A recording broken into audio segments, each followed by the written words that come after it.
Eddie Dillard is here with us. So, Eddie, let's get started here. Tell us about what went down yesterday.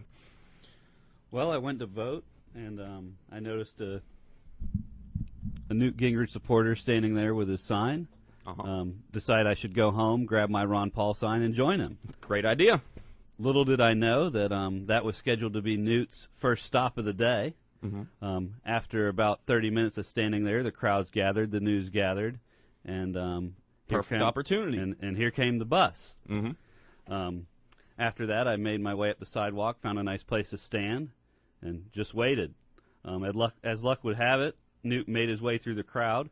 After his wife shook my hand, he shook my hand, thanked me for coming out, took one look at my Ron Paul shirt, did an about face, and put his back to me before I could say a word, and gave me the perfect opportunity to hold my Ron Paul sign right behind his head in front of all the cameras. Perfect. Excellent. Awesome. So then what happened? So at the time, there was one security guard behind him who was telling me to move. And now, what right does he have to tell you to move? Well, none, and that's why I told him I wouldn't move, and I was there first. Good. So after he, continually, harassed me and told me that if my sign was to touch the speaker or his wife, we'd have big problems. The sign was if you're going to assault them. Yeah, I'm going to beat you with this plastic sign. Well, Come on. So I told him, I said, tell your guys to quit pushing me and, quit knocking the sign out, trying to knock the sign out of my hand, and it won't touch the speaker or his wife. He didn't like that idea too much. I continued to hold my sign as best I could, above the speaker's head without, of course, making contact.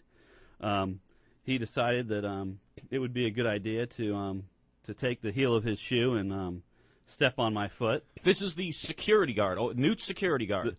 This is Newt's, as far as I can tell, this is Newt's security guard. He had the earpiece in, 6'7", mean guy. Yeah, sounds like Newt's security to me. And he didn't just step on your foot. He dug his heel into your foot. And there's actually, I think Ron Paul actually tweeted a picture of this. I mean, there's some significant damage to your foot. Yeah, the Yahoo News and several other people from the news media were actually behind me.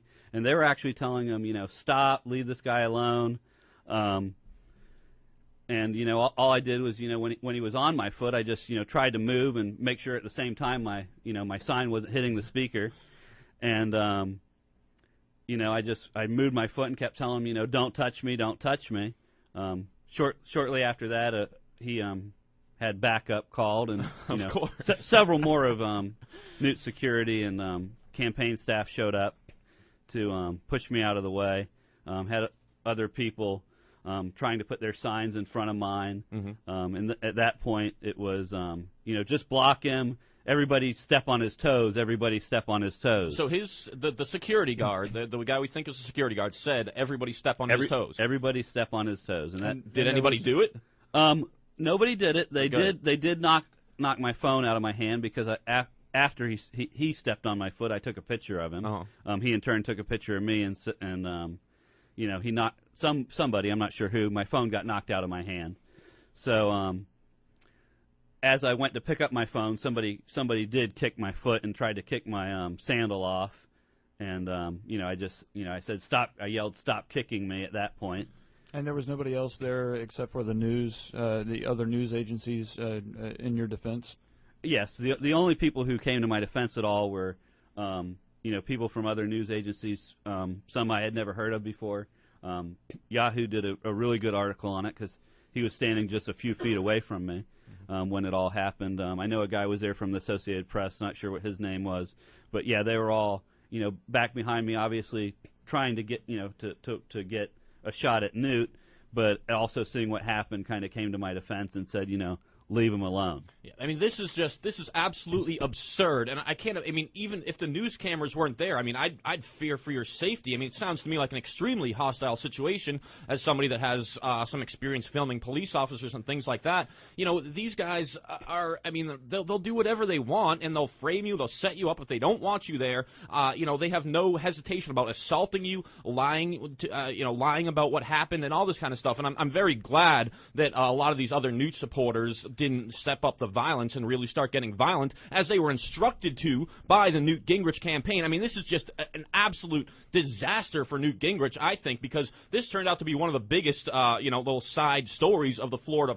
election that's out there right now. Yahoo News picked it up. I saw something today on Huffington Post. It's all over the news. It's a huge story. So we're going to talk more about that with Eddie Dillard and his attorney Andrew Bennett as far as the aftermath of this and what's coming next right after the break here. It is Free Radical Radio. You can join the conversation, 407-774-0810.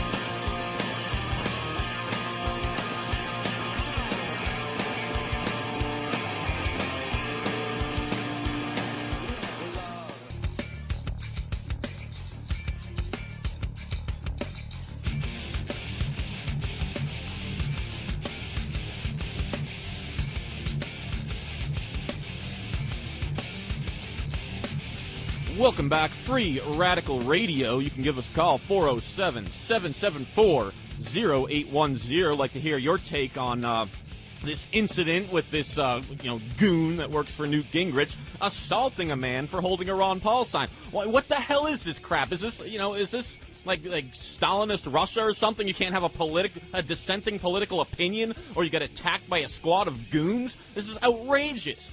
So anyway, Eddie Dillard here with us, who's been all over national news lately because this goon that works for Newt Gingrich assaulted him and encouraged others to assault him just for holding a Ron Paul sign.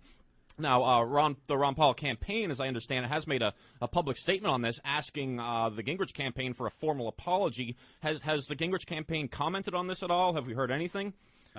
I've heard nothing, no. Nothing. I mean, they're not going to hear anything from those guys. They're untouchable.